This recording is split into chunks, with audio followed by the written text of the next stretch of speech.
Good morning friends. स्वागत है आपका हमारे यूट्यूब चैनल जीएस कैप्सूल में।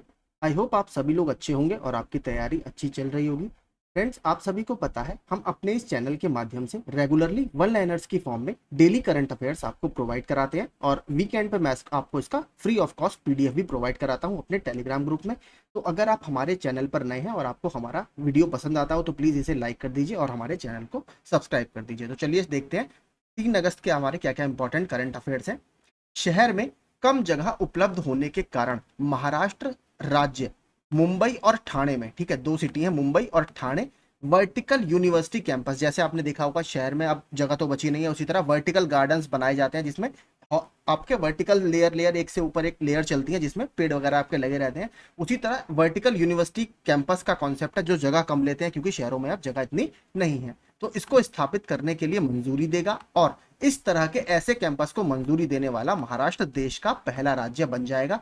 अभी इस तरीके का जो कॉन्सेप्ट है, अगर आप नीचे पढ़ेंगे, यह अवधारणा अब तक संयुक्त राज्य अमेरिका यानी यूएस और अन्य पश्चिमी देशों द्वारा अपनाई गई है। तो भारत में महाराष्ट्र इस तरह की कॉन्सेप्ट को अपनाने वाला या इस तरह के अवधारणा को अपनाने वाला पहला राज्य बन जाएगा। तो आपसे सीधे देखिए यही पूछेगा कि वर्टिकल यूनिवर्सिटी कैंपस को मंजूरी देने वाला पहला राज्य कौन है, तो आप महाराष्ट्र लगा सकते हैं। अगर आपसे शहर पूछे कि हाल ही में महाराष्ट्र सरकार ने किन दो शहरों में वर्टिकल यूनिवर्सिटी कैंपस स्थापित करने की बात की है, तो मुंबई और ठाणे में। ठीक है, आगे चलते हैं। ये भी देखिए हमारे लिए इंपॉर्टेंट है क्योंकि उत्तर प्रदेश की न्यूज है, हमें यूनिवर्सिटी भी याद रखनी है। वाराणसी में संपूर्णानंद संस्कृत विश्वविद्यालय एक ज्योतिष ओपीडी, जैसे आपके हॉस्पिटल्स में ओपीडी होती है, आउट पेशेंट डिपार्टमेंट, जिसमें आप जाकर अपना चेकअप कराते हैं, उसी तरह एक नया कॉन्सेप्ट इन्होंने इजाद किया है, शुरू करेगा, जहां विश्वविद्यालय के ज्योतिष विभाग के शिक्षक और शोध छात्र जो रिसर्च स्कॉलर्स हैं हर शाम 1 घंटे के लिए लोगों की कुंडली की जांच करेंगे। तो ज्योतिष ओपीडी इसीलिए लिखा है, इसको इंग्लिश में बोला जाएगा एस्ट्रो ओपीडी या एस्ट्रोलॉजी ओपीडी। तो यहाँ पर कोई भी जाकर इनसे अपनी कुंडली वगैरह की जांच करा सकता है। तो संपूर्णानंद संस्कृत विश्वविद्यालय कहाँ पर है, तो ये आपके वाराणसी में स्थित है, हमें ये भी याद रखना है। आगे चलते हैं।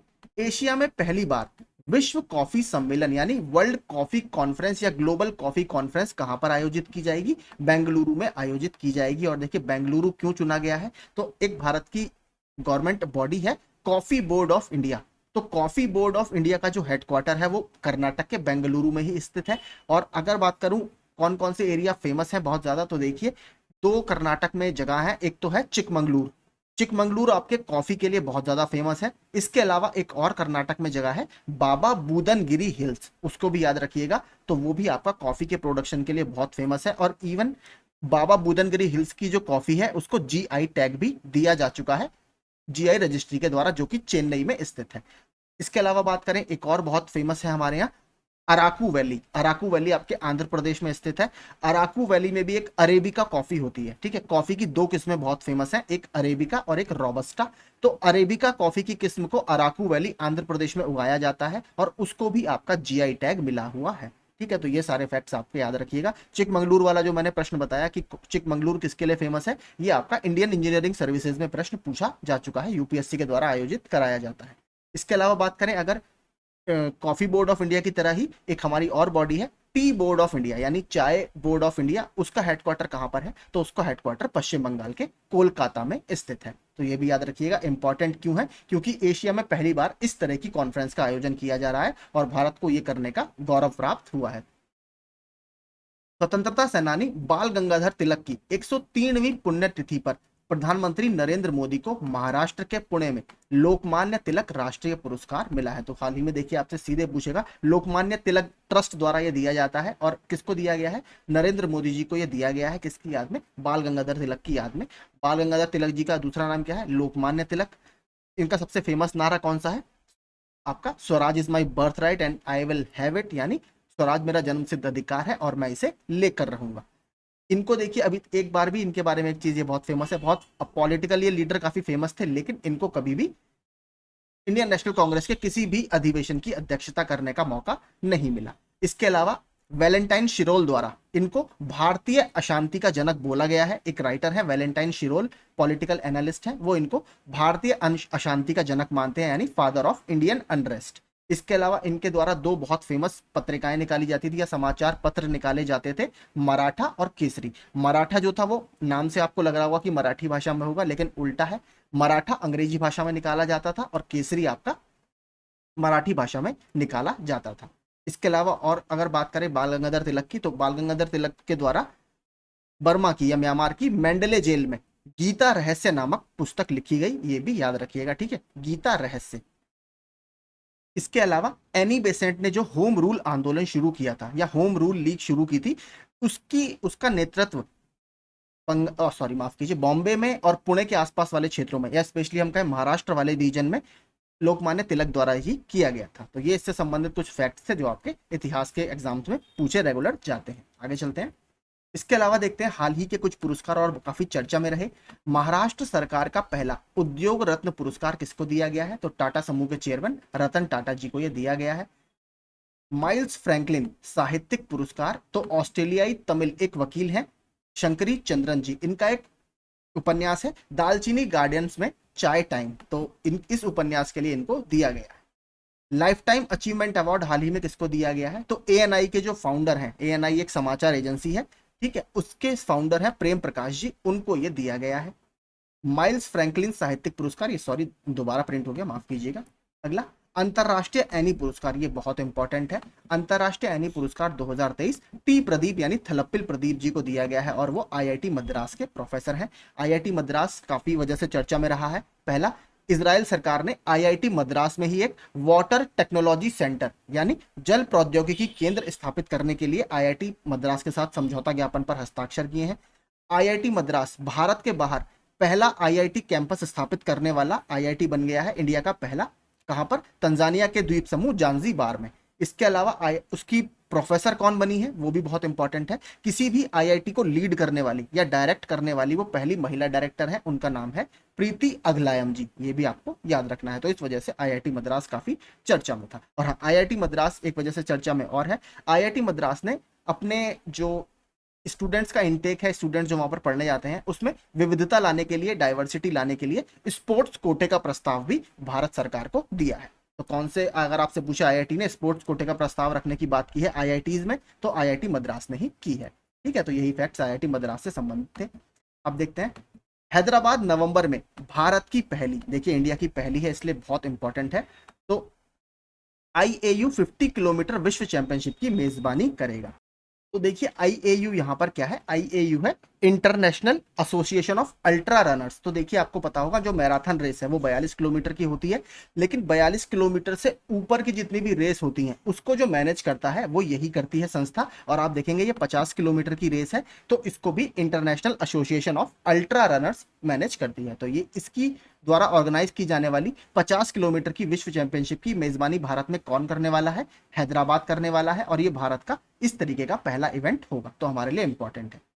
खेल मंत्री अनुराग सिंह ठाकुर ने ग्रेटर नोएडा में एशियाई युवा और जूनियर वेट लिफ्टिंग चैंपियनशिप का उद्घाटन किया है, और ये भी भारत में इस तरीके का पहला इवेंट है, तो ये हमारे लिए इंपॉर्टेंट है।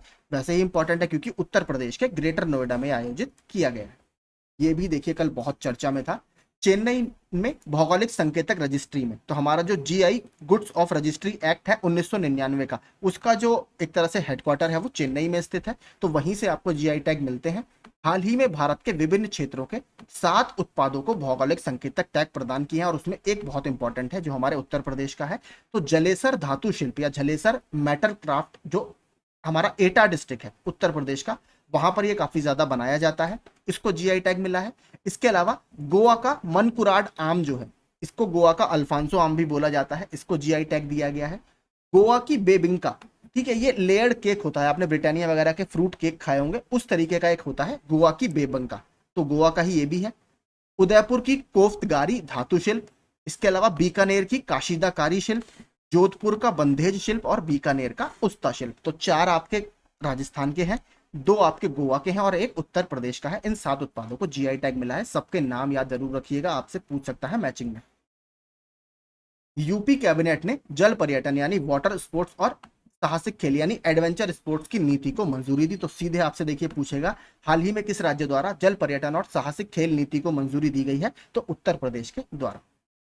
उत्तर प्रदेश के मंत्रिमंडल ने राज्य को जल पर्यटन और साहसिक खेल का गंतव्य यानी डेस्टिनेशन बनाने के उद्देश्य से 1 अगस्त को इस नीति को मंजूरी दी है। और हमारे यहाँ आपको पता है उत्तर प्रदेश में बहुत सारे वेटलैंड्स हैं, लेक्स हैं, तो यहाँ पर हो सकता है इस तरीके की चीजों में काफी ज्यादा सरकार के लिए राजस्व वगैरह भी ये बन सकता है और उत्तर प्रदेश को एक टूरिस्ट डेस्टिनेशन भी ये बना सकता है।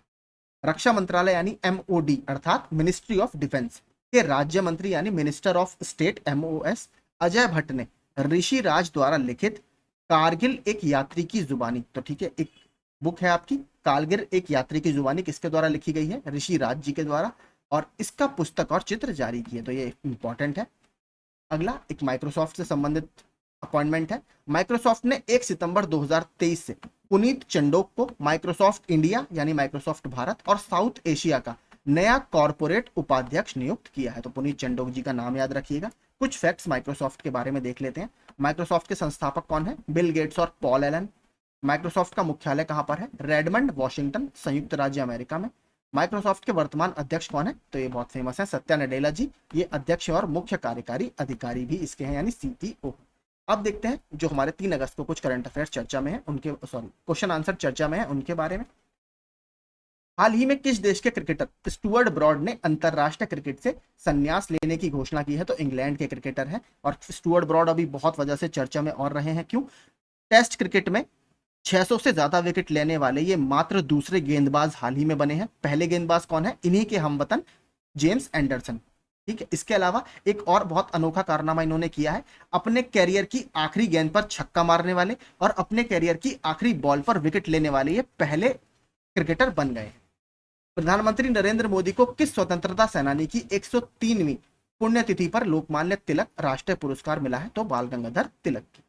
कौन सा विश्वविद्यालय ज्योतिष OPD शुरू करेगा, जहां विश्वविद्यालय के ज्योतिष विभाग के शिक्षक और शोध छात्र हर शाम 1 घंटे के लिए लोगों की कुंडली की जांच करेंगे? तो संपूर्णानंद संस्कृत विश्वविद्यालय कहां पर है? वाराणसी में।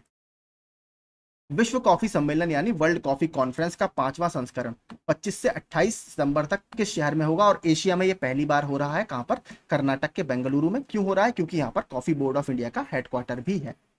केंद्रीय महिला एवं बाल विकास मंत्री स्मृति जुबिन ईरानी ने किस शहर में G20 एम्पावर शिखर सम्मेलन का उद्घाटन किया है? तो गुजरात के गांधीनगर में। हाल ही में किस राज्य ने वर्टिकल यूनिवर्सिटी कैंपस की अवधारणा को मंजूरी दी है? तो अभी तक यह अवधारणा केवल USA और पश्चिमी देशों में था। अब महाराष्ट्र के मुंबई और ठाणे में इस तरीके की कैंपस बनाने की बात की गई है, तो महाराष्ट्र सरकार ने इसको अनुमति दी है। भारतीय राष्ट्रीय सहकारी उपभोक्ता महासंघ ने किस ई-कॉमर्स स्टार्टअप के साथ समझौता किया है? तो मैजिक पिन के साथ किया है। देखिए आपको ऑप्शन में Amazon, फ्लिपकार्ट देगा क्योंकि ये बहुत फेमस है, लेकिन मैजिक पिन उतना फेमस नहीं है। लेकिन इन्होंने जो समझौता किया है मैजिक पिन के साथ किया है, इसलिए याद रखिएगा, थोड़ा सा अलग है। ठीक है, तो यही देखिए हमारे आज के करंट अफेयर्स के क्वेश्चन आंसर थे। आई होप आपको कुछ एडिशनल फैक्ट्स जो मैं बताता हूँ पसंद आए होंगे।